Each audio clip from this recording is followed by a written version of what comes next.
Ahora, Alberto, para poder lograr esta recuperación ligera, estamos ya cerca de estas elecciones el 9 de febrero.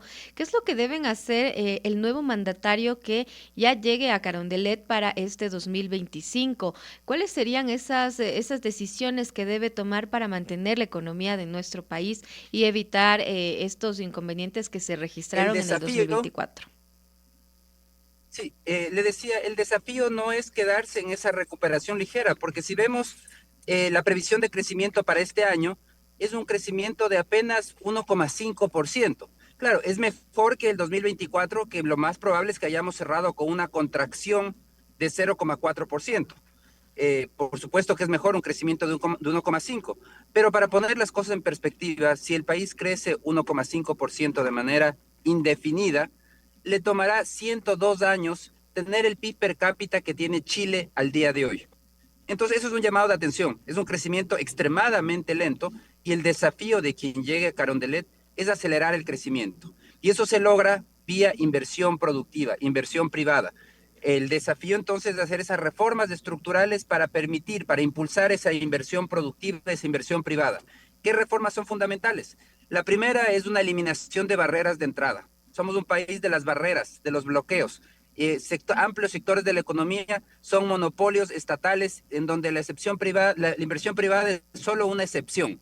Ujú. Tenemos que eliminar todas esas barreras de entrada para que la inversión privada pueda llegar a más sectores de la economía. Eso va a acelerar el crecimiento. Seguir abriendo mercados, abrir el mercado financiero a la competencia internacional, liberar los flujos de capitales, tener una modernización de la legislación laboral, eh, hacer una legislación tributaria competitiva. Todo esto va a hacer que el país sea atractivo para invertir y que no suceda como en la actualidad, que mientras a Colombia o a Perú llegan más de 8.000 millones de dólares en inversión extranjera directa, a Ecuador no llegan ni siquiera 300 millones. Alberto, usted mencionó algo sobre el tema tributario. Por ejemplo, hemos escuchado en el momento algunos candidatos que dicen vamos a bajar el IVA que está en este momento al 15%. ¿Sería viable? ¿Es importante mantener este IVA del 15%? ¿Qué es lo que se debería hacer en este tema específico? Bueno, la realidad es que las cuentas fiscales siguen estando muy apretadas. El correctivo que ha faltado por el lado fiscal es por el lado del gasto. No ha habido una revisión por el lado del gasto para priorizar gastos. El Estado está desenfocado, gasta en todo y por supuesto no le alcanza para nada. Cuando lo que se tiene que hacer es tener una clara prioridad. La prioridad tiene que ser salud, educación y seguridad. Hacia allá tienen que haber ir más recursos y tienen que priorizarse en esos. ¿Pero qué significa priorizar? Significa dejar de gastar en todo lo demás. Tenemos un aparato estatal gigantesco con una burocracia que no agrega valor. Entonces hay que hacer esa depuración que no se ha hecho. Entonces, en materia tributaria, tiene que haber una racionalización, pero la racionalización no tiene que venir con motivaciones políticas, sino con técnica económica. ¿Qué es lo que necesita el país? Crecer. Y el crecimiento se origina a través de la inversión. Entonces, lo que tenemos que revisar son aquellos impuestos que están impidiendo el crecimiento. El que se tiene que reducir y eliminar de manera inmediata es el impuesto a la salida de divisas.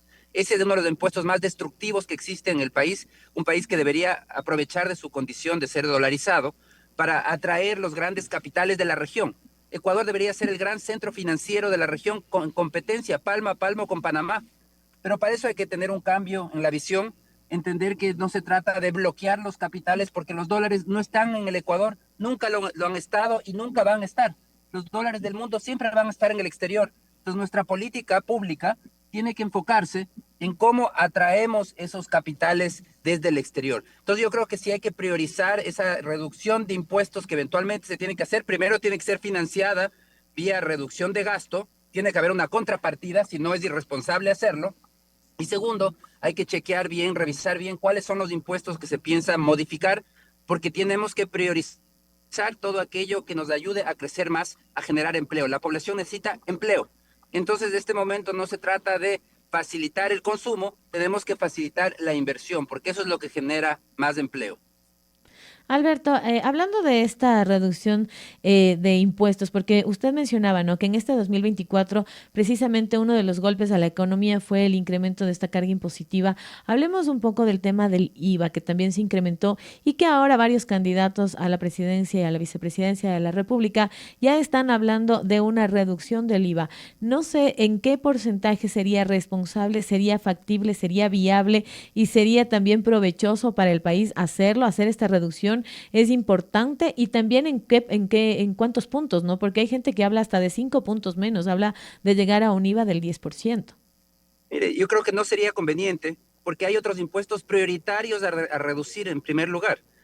Por ejemplo, no hay que olvidar que este año se creó esa autorretención de impuesto a la renta que retiró una cantidad muy importante de liquidez del sector productivo. ¿Cómo queremos crecer si le quitamos cada día, le damos un golpe sobre otro al sector productivo? Si la inversión cada vez es peor tratada en el país. Entonces así no hay crecimiento. Entonces hay que saber escoger qué reducir. Yo creo que no es conveniente una reducción del IVA porque todavía existe una crisis fiscal importante y porque hay impuestos prioritarios de eliminar. Menciono el ISD, eso sí es una prioridad. El ISD encarece todo a los ciudadanos porque todo lo que consumimos, todos los ciudadanos, ha pagado de una u otra manera ISD. Y no solo eso, desde este año el gobierno elevó el ISD, paga el ISD los bienes de capital. Entonces incluso las maquinarias, cuando el país compra maquinaria, se castiga al que se le ocurra la mala idea de comprar maquinaria, se le castiga con 5% de ISD. Eso es un golpe durísimo a la producción, a la inversión. Ahora las materias primas desde el 1 de abril se les va a castigar con 2,5% de ISD. Es un impuesto destructivo que encarece todo a los ciudadanos y sobre todo destruye competitividad. Precisamente lo que necesitamos construir. El país necesita más producción, más inversión, necesita construir competitividad. Entonces, por eso insisto, no se trata de reducir cualquier impuesto por reducirlo por motivaciones políticas. La racionalización tributaria tiene que venir con una lógica de generar crecimiento, porque lo que necesita la población es de empleo, necesita ingresos, es lo que necesita. No necesitamos que le faciliten consumir más, necesita que ganen más, que tengan empleo, que tengan salarios cada vez mejores. Y eso se logra vía más inversión. Entonces, por eso esta racionalización tributaria, que es tan importante en el país, no puede ser tomada de manera aislada, simplemente como una promesa electorera, sino que tiene que ser considerada seriamente como una estrategia de crecimiento económico, de impulsar la inversión, que es la única fuente de crecimiento y de generación de empleo en una sociedad. Alberto, asentemos un poco más a tierra el tema del impuesto de salida de divisas, porque en varios gobiernos también se ha hecho esta propuesta, en algunos incluso sí se llegó a bajar en 2 puntos, me parece, el tema del impuesto a la salida de divisas. Sin embargo, esto no se ve con buenos ojos desde la ciudadanía precisamente por un tema de discurso, porque claro, dicen, ¿por qué van a reducir el impuesto a salida de divisas? Están sacando a los dólares del país, están dejándonos con menos liquidez, pero al contrario, la perspectiva que usted nos muestra es una perspectiva distinta porque estamos hablando de que al eliminar este impuesto a la salida de divisas se estaría ayudando, se estaría apoyando no solo a la inversión, sino también al tema productivo. Asentemos un poco esto para que la gente nos entienda por qué Sí. es beneficioso eliminarlo. Mire, hay una equivocación de concepto en el ISD. Primero, el concepto de partida es errado al Ujú. pensar que hay que cuidar que no salgan los dólares. Estemos muy claros, del 99,99999% de los dólares del mundo están en el exterior, no están en el Ecuador. Entonces, la política correcta para un país como el Ecuador, que requiere de esos dólares, es qué hago para atraer esos dólares. ¿Cómo me vuelvo más atractivo? ¿Cómo doy confianza al inversionista internacional, al depositante internacional, al colombiano, al peruano, al pequeño depositante que debería estar abriendo cuentas bancarias en cooperativas o en bancos en el país de manera agresiva? Entonces, ahí hay que cambiar el enfoque. El enfoque es cómo traemos dólares, no cómo evitamos que salgan, porque para traer dólares, para que haya sea atractivo traer dólares, los dólares tienen que poder salir cuando quiera, cuando el dueño de ese dinero quiera retirarlo. Segundo, concepto absolutamente errado, equivocado, que se ha vendido a la ciudadanía, Ujú. es que el ISD lo pagan solo los ricos, solo los que sacan dinero del país. Pero dicen, si yo no tengo ni siquiera cuenta bancaria, no voy a estar sacando dólares. Es un error total, porque el ISD lo pagamos en todo. Cuando usted compra una cebolla en el mercado, pagó ISD, porque hay algún componente en todo proceso productivo, en todo. No hay un proceso productivo que no tenga un componente importado. en mayor o en menor magnitud. Entonces, todos los productos y todos los servicios que hay en la economía, absolutamente todos, no hay excepciones, todos han pagado ISD. Y por eso es que el ISD encarece toda la producción y además destruye competitividad. Es cargarle a la producción ecuatoriana, que tiene que competir con productos cada vez más fuertes, como son los productos chinos, por ejemplo, muy competitivos. En el Ecuador se nos ocurre castigarle a la producción ecuatoriana con más impuestos. Un absurdo que afecta a la producción, por supuesto, destruye competitividad. Cuando los insumos tienen que pagar ISD, cuando los bienes de capital tienen que pagar ISD, estamos castigando a la producción, destruyendo competitividad. Y estamos destruyendo poder de compra de los ciudadanos porque absolutamente todo, empezando por la cebolla en el mercado, paga en una proporción ISD, porque utilizó algún insumo importado en su proceso de producción, comercialización o distribución. Analicen producto por producto, van a encontrar que siempre hay algo, una herramienta, un empaque, algún combustible, algo en el proceso productivo que sí pagó ISD. Por eso es que es un impuesto perverso para los ciudadanos y un impuesto perverso para la producción. Y hay que estar muy claros, lo pagamos todos y afecta más a los que menos tienen. Perfecta la explicación. Alberto, en otro tema también dentro de este gran bandeja de ofertas de campaña, también se habla del no pago de deuda externa. Entendemos que durante este año varios miles de millones de dólares fueron pagados al Fondo Monetario Internacional, a los multilaterales, a quienes le han otorgado créditos importantes al Ecuador. Ahora, ¿qué tan factible es o qué podría pasar, qué puede acarrear esta decisión, esta voluntad de los presidenciables de no pagar la deuda externa de llegar al poder? A ver, aquí también hay un error de interpretación desde fuera, desde alguien que no conoce el tema, solo mira las amortizaciones de deuda. Dicen, miren, estos miles de millones que he pagado, pero no observan cuáles son los desembolsos, cuánto es lo que ha recibido. El Fondo Monetario, este momento nos está otorgando más dinero del que estamos pagando. Y con los multilaterales sucede lo mismo. Es decir, nos están dando más de lo que recibimos. El rato que venga un político que no conoce del tema y diga yo voy a dejar de pagar, pues el país va a recibir aún menos recursos de los que estaba recibiendo. Porque este financiamiento que otorgan los multilaterales lo que está permitiendo es posponer pago de deudas. Es decir, es un beneficio para el país porque le dice usted no pague la deuda que tendría que pagar ahora, yo le voy a financiar y usted me paga a mí en el futuro. Entonces, de esa manera, se pagan las deudas que están venciendo hoy con recursos que no salen del bolsillo de los ecuatorianos, sino que vienen de financiamiento para poder posponer esos pagos. Entonces, realmente sería una pésima solución dejar de pagar las deudas, es un error permanente de los políticos, un problema ya casi cultural en los ecuatorianos que tenemos el peor récord histórico de mal pago de deuda, de los peores a nivel mundial. Una y otra vez insistimos con las mismas estrategias, endeudarnos aceleradamente, agresivamente, que viva la fiesta fiscal y después decir no pago. Pero ¿cuál es el costo de ser el irresponsable del barrio? Porque eso es el Ecuador, el irresponsable del barrio. El costo es que le cobran siempre tasas de interés más altas. El riesgo país de elevados no es otra cosa que al Ecuador cuando le dicen le voy a prestar dinero, sí le presto, pero le presto al 9%.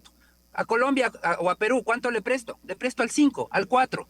Entonces, esa estrategia de recurrentes no pagos de deudas hacen que ya tengamos esa etiqueta de el irresponsable del barrio, a quien se le presta, no siempre, pero cuando se le presta, en pocas ocasiones que se le presta, se le cobra caro porque se sabe que eventualmente va a volver a dejar de pagar. Es una política que destruye bienestar definitivamente porque un país subdesarrollado tiene escasez de capitales, necesita financiamiento.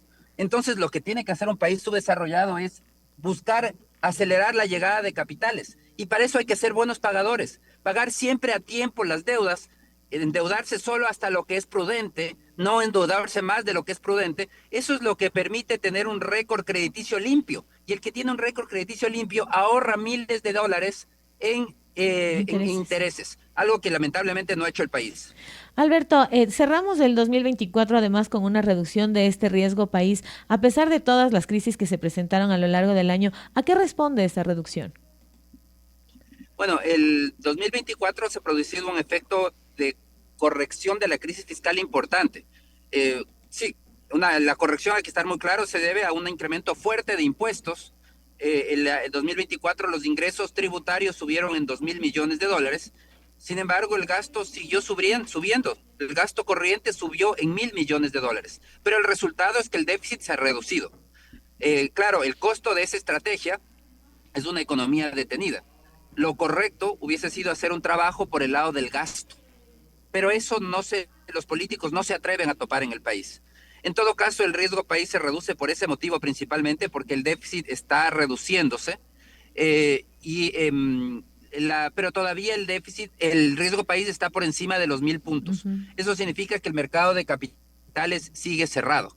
Hay casos de, por ejemplo, Argentina, que empezó con un riesgo país similar al de Ecuador, y en un año de gobierno de Milei ha logrado reducir el riesgo país a niveles muchísimo más bajos. El Ecuador está por alrededor de los 1.200 puntos, Milei está en la mitad, alrededor de 600 puntos, y el mercado de capitales nuevamente se abre para Argentina. Entonces, definitivamente es una buena noticia que el riesgo país se haya reducido, pero lamentablemente la estrategia adoptada no ha sido la correcta. Reducir el riesgo país vía elevación de impuestos tiene un costo, que es matar la economía interna, detener el crecimiento económico, y el gasto además no se lo ha detenido, sigue subiendo aceleradamente el gasto corriente, lo que significa que se puede prever que van a haber nuevas reformas tributarias que van a seguir quitando el impulso a la economía en 2025 y en los años siguientes. Con el tema electoral en nuestro presente inmediato, ¿qué podríamos esperar en este primer trimestre al menos con respecto al riesgo país? Este es el periodo electoral siempre es un periodo de incertidumbre. Si es que hay la opción de que, y existe la opción de que llegue al poder quienes quieren no pagar las deudas, que quieren un nuevo default, esa visión cortoplacista al máximo, de decir, ¿cuánto dejo de pagar hoy? Sin fijarse que eso bloquea el acceso a capitales, que el país necesita capitales para hacer una hidroeléctrica, que necesitamos infraestructura eléctrica, para eso necesitan capitales. Pero si uno dice, no quiero pagar las deudas, pues no le presto plata para hacer la hidroeléctrica. Entonces, de esa manera, una decisión de ese tipo bloquea el crecimiento económico. Entonces, que existan candidatos que plantean esas soluciones, entre comillas, genera incertidumbre. Entonces, yo creo que más bien en el corto plazo el riesgo país puede tener algunos picos, sobre todo dependiendo de las sorpresas electorales que podamos tener, y eso es absolutamente inconveniente para el país. El país tiene que seguir trabajando en ser responsables, en ser buenos pagadores. Igual que una persona, cualquier ciudadano, le conviene ser buen pagador. El jugar a ser el responsable del barrio no es una buena estrategia ni de ninguna manera. A la larga siempre se termina pagando más o se termina bloqueando el financiamiento. Lo mismo es para un país. Un país tiene que ser responsable en sus deudas, responsable en su endeudamiento, y ese es el gran desafío que tiene todavía el Ecuador pendiente. Perfecto, queremos agradecerle a Alberto por habernos acompañado en 102.9 Noticias. Muchísimas gracias, siempre es un gusto. Muchísimas gracias a usted por estas impresiones respecto a las proyecciones en el tema económico para el país. Hemos dialogado con el analista económico Alberto Acosta Burneo. A esta hora vamos a hacer una breve pausa y volvemos enseguida con nuestra siguiente entrevista. Un equipo de profesionales de la comunicación le acompañan todos los días en 102.9 Noticias.